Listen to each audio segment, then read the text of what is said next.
In the third meditation, Descartes reasons that all ideas are mere modes of thought, and in that sense, they are all equal. They all have the same amount of formal reality, that is, reality intrinsic to themselves. However, what they represent differs greatly, and so their objective reality, the reality of the things they represent, also differs greatly. Formal reality is the kind of reality things have in this world, and objective reality is the reality of the objects represented by different ideas.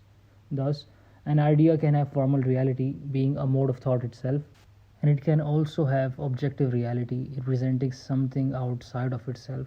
Thus, the idea of God has more objective reality than the idea of a tree, which has in turn more objective reality than the idea of the color red. Nonetheless, all three of these ideas are just ideas and all have the same degree of formal reality. When Descartes speaks of things as having more or less reality than other things, we can understand him as roughly dividing up reality along a scale where infinite substances, that is God, have the most reality, followed by finite substances, followed by modes. As we mentioned earlier, finite substances are bodies and minds, while modes are modifications of body and mind, like color, shape, size, imagination, idea, will, etc. This implies, among other things, that ideas have the formal reality of modes since they are modifications of mind. So, for instance, the idea of a car would have this formal reality of a mode since it is an idea, and the objective reality of a finite substance since the idea is of a car, which is a body. On the other hand, the idea of the fear of cars would have the formal reality of a mode since it is an idea, and the objective reality of a mode since the idea is of a fear and fear is also a mode of thought. The meditator asserts that no effect can have a greater amount of reality than its cause. That is, everything that comes into being must be made to be by something that has an equal or greater amount of reality. For instance, a stone can be made by chipping off a larger piece of rock, since the larger rock has more reality. But a stone cannot be made out of a color, since a stone has more reality than a color. The meditator also suggests that an idea can only be caused by something that has as much formal reality as the idea has objective reality. The idea of a stone, then, could be caused by a stone or by a large rock, but it could not be caused by a color. The meditator grants that ideas can be caused by other ideas, but that there must ultimately be something more than an idea that is the cause of these ideas. The first cause of an idea must be something with at least as much formal reality as the idea has objective reality. According to Descartes, something with a certain degree of objective reality must ultimately be caused by something with that degree of formal reality. So, for instance, the idea of a car, which has the objective reality of a finite substance, might be caused by the idea of a bicycle, which only has the formal reality of a mode. But that idea of a bicycle might then have been caused by a bicycle itself, which has the formal reality of a finite substance.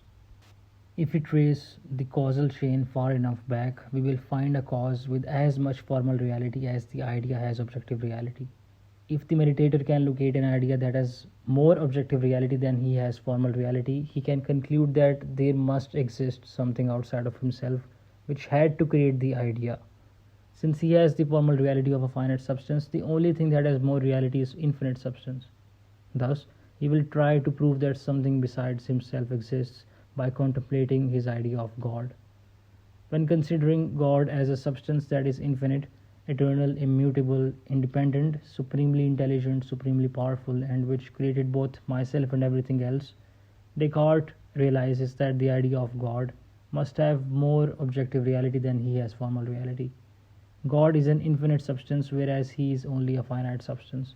Since the idea of God cannot have originated in himself, he concludes that God must be the cause of this idea and must therefore necessarily exist. The meditator counters the argument that he might conceive of an infinite being through negation, that is, through conceiving of it in contrast to his own finite being. Doubts and desires come from an understanding that we lack something, and we would not be aware of that lack unless we were aware of a more perfect being that has those things which we lack.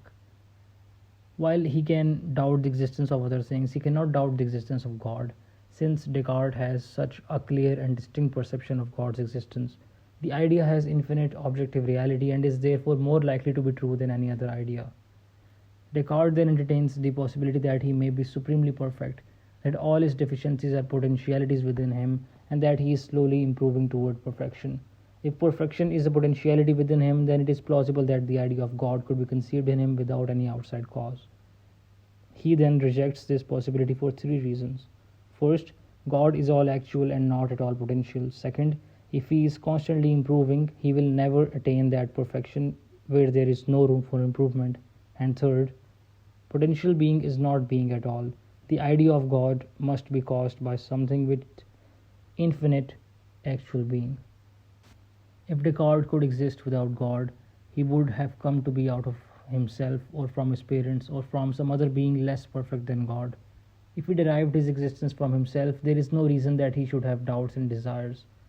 He also cannot escape his reasoning by supposing he has always existed and never had to come into being. There is no reason that he should exist or continue to exist unless there is some force that preserves him, that creates him anew at every instant. As a thinking thing, he should be aware of that power of preservation, though it came from within him. If his parents or some other imperfect being caused him or created him, this creator must have endowed him with the idea of God. If this creator is a finite being, we must still ask with respect to it how it came to possess the idea of an infinite God. We can trace this chain back through countless creators, but we must ultimately conclude that the idea of God can originate only in God and not in some finite being. Having concluded that God must necessarily exist, the meditator Descartes asks how he received the idea of God.